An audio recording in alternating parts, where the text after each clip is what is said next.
Cerita ini berawal ketika aku menapakkan kaki di kota Jogja.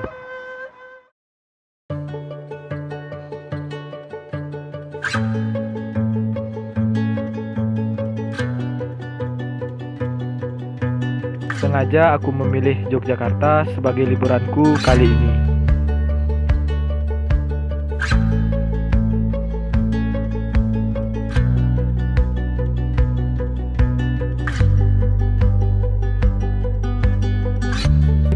Pagi itu, jalanan mulai ramai khas perkotaan.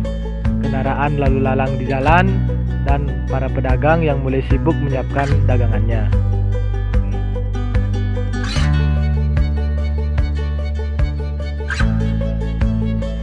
Kali ini aku berjalan di kawasan Malioboro. Malioboro adalah jantung kota Yogyakarta yang tidak pernah sepi pengunjung. Aku berjalan di trotoar dan tidak lupa mengabadikan setiap sudut kota dengan kameraku.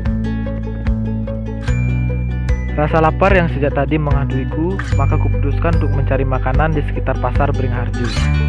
Kuliner di Yogyakarta sangat terkenal keunikan dan kelezatannya. Cocok untuk wisatawan yang suka berburu kuliner baru dan unik dengan harga yang terjangkau. Bicara kuliner Jogja, aku teringat salah satu temanku yang pernah mengajakku berburu kuliner di daerah Bantul. Ya, di bumi Projo Taman Sari ini ada kuliner yang menurutku sangat unik karena terbuat dari daun kelor. Daun kelor yang menurutku tidak bisa dimakan, ternyata bisa disulap menjadi makanan yang lezat dan baik untuk kesehatan.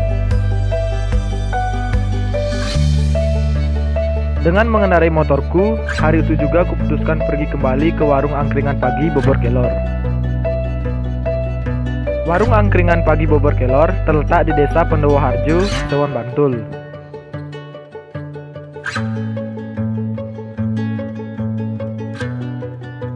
Akses untuk menuju ke sana cukup mudah. Kita harus melewati Jalan Perang Tritis, setelah itu melewati kampus ISI Yogyakarta, dan sebelum Pasar Seni Gabusan kita ambil arah kanan. Nah, disinilah kita akan dimanjakan dengan keindahan pemandangan, hamparan sawah, dan kearifan lokal Desa Pendowoharjo.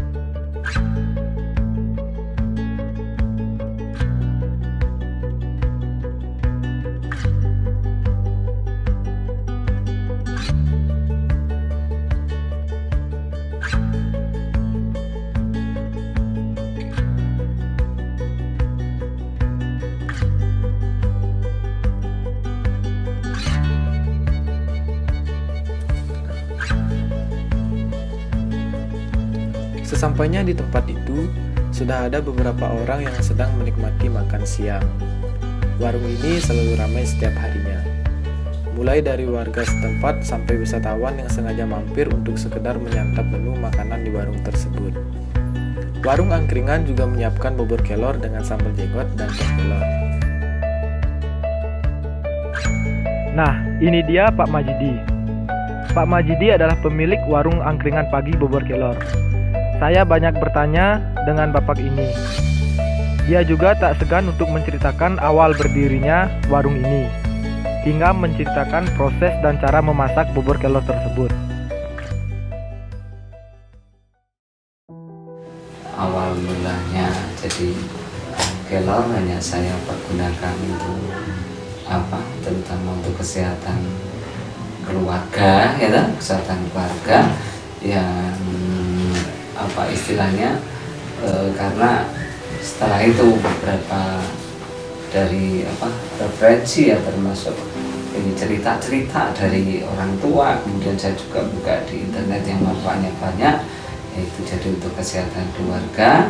Di samping itu juga ada niat untuk jual daun itu.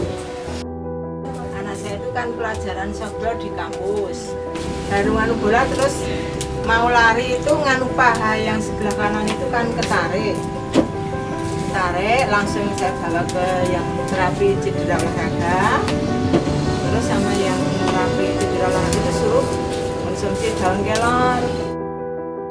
Masaknya dengan cara itu, jadi dengan bumbunya bawang kencur, kemudian setelah bawang kencur kemudian ditambah gula, garam, dicampur dengan kuah, kemudian setelah itu setelah umum jadi memang dijelaskan mendidih, kemudian kelor dimasukkan. Itu pun belum puas saya seperti itu karena dia nggak menjelaskan ukurannya seberapa toh. Nah itu sehingga saya di situ juga berulang-ulang. Jadi yang paling cocok itu seberapa itu.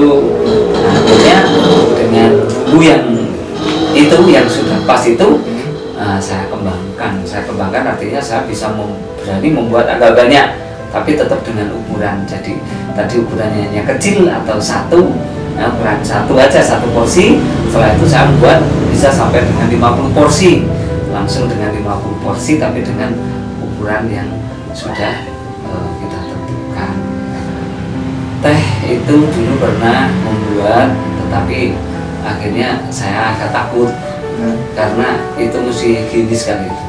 Jadi kelor itu rawan, jadi kalau misalnya dengan ditiriskan atau mungkin dengan dipanaskan di bawah plastik, kemudian 1 hari dia itu tidak kering, maka akan lembab. Kalau lembab dalam 1 malam saja, nanti paginya bisa timbul jamur.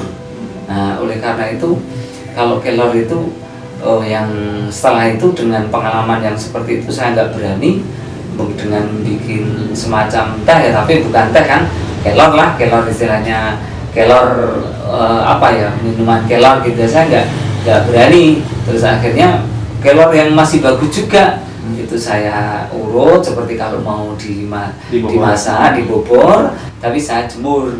Nah, setelah saya jemur tapi tetap ditutup dengan plastik UV ya, sehingga kalau menjemurnya itu dari pagi, sore udah kering itu, udah kering. Kalau udah kering nanti terus langsung yang sekarang ini saya sangrai. Jadi kalau yang tidak disangrai saya nggak berani. Saya nggak berani, itu resiko. Jadi nanti kalau jamur nggak berani. Tapi kalau disangrai, insya Allah nanti oksigennya kan 0%. Kalau 0% untuk tumbuh jamur kemungkinan kecil. Jadi seperti itu. Ketika saya merintis untuk nanam kelor ini, memang saya sendiri itu artinya tidak ada dukungan dari keluarga. Tapi awalnya saya nggak nganu mbak, nggak setuju siapa sih yang mau beli bubur daun kelor, kayaknya asing ya, daun kelor kok dijual kayak gimana itu, awalnya takut. Saya nggak setuju waktu itu, saya nggak kayak semacam nggak nganu sama bapak Saya sendiri, tapi saya udah dengan keyakinan udah seandainya istri saya tidak kembali, saya itu tetap mau usaha ini karena saya itu sudah sebelum pensiun itu saya sudah kenceng lah istilahnya, besok saya pensiun saya mau usaha itu. Kemudian terus ketika pertama saya buka itu, yaitu nangis itu, siapa nanti yang mau beli gitu, yang mau beli kelor itu siapa Pak? Dia bilang itu, besok insya Allah ya ono insya Allah nanti kan ada gitu. Terus akhirnya itu sedikit demi sedikit kemudian berkembang dan ya alhamdulillah sampai sekarang ini bisa dirasakan. Jadi memang kalau dilihat ya dari meninggalkan pensiun dalam notabene saya juga sebagai guru yang pangkatnya juga ya sudah lumayan lah ya, sudah 4A, kemudian juga sertifikasi dan sebagainya, banyak teman-teman yang modeli ya, banyak yang menyanyikan dan sebagainya. Kalau saya nggak memikirkan masalah itu karena memang keyakinan saya udah saya harus pensiun maka ketika pensiun itu turun SK turun saya senang sekali seperti pokoknya senang sekali, alhamdulillah sudah saya impikan bisa berhasil dengan lancar. Dan yang jelas saya hanya mau ingin bagaimana supaya nanti pembeli itu nyaman di warung saya buat yang sejuk lah, tapi tidak ada dengan cara yang lain. Dan saya tetap itu dengan apa istilahnya, anak saya yang besar itu sering bilang, anak saya pokoknya ada istilahnya, hatiku tetap tenang karena rezekiku tak akan hilang. Jadi kalau rezeki itu udah bagaimanapun juga itu udah udah ya Allah yang anulah yang mengatur. Bagaimanapun juga itu kalau memang rezeki udah nanti insya Allah tetap nggak menjadikan risau adanya banyak yang seperti itu tidak apa-apa.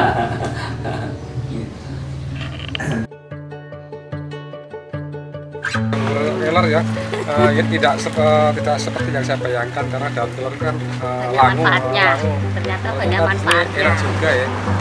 Mungkin nanti rekan-rekan akan saya ajak untuk Kembali ke sini. menikmati hidangan bubur kelor ini. Pertama saya dengan informasi dari teman, lalu kami mencoba segar, dan saya rasa ini sangat sehat karena hampir semua ada Harusnya kamu nggak pernah nanam kayak gini nih di kantor kami itu setiap pagi itu buat teh, kita teh untuk minuman itu loh, untuk minuman itu katanya untuk bisa mengurangi masalahnya seperti kayak penyakit asam urat, terus kolesterol itu loh katanya seperti itu gitu. Jadi kami pengen coba gitu di sini.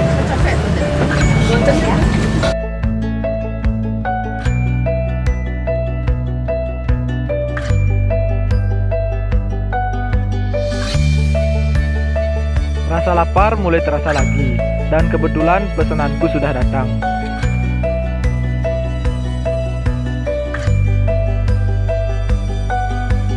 Asane jek jan pisan pu, pas ngajeng bobor kelor. Pokoknya mantap gati, ngajak ditambah sareng pemandangan sani resik lan asri. Entah kenapa hari ini aku merasa menjadi orang yang paling beruntung. Bukan saja tentang perjalanan kulinerku, tapi pertemuanku dengan Pak Majidi. Pak Majidi mengajariku banyak hal tentang kegigihan, cara mengambil keputusan, rasa sabar, dan ketulusan. Terima kasih banyak Jogja. Terima kasih banyak Pak Majidi. Cerita ini akan kubawa ke tanah kelahiranku di Bali. Pak Majidi, kapan ke Bali?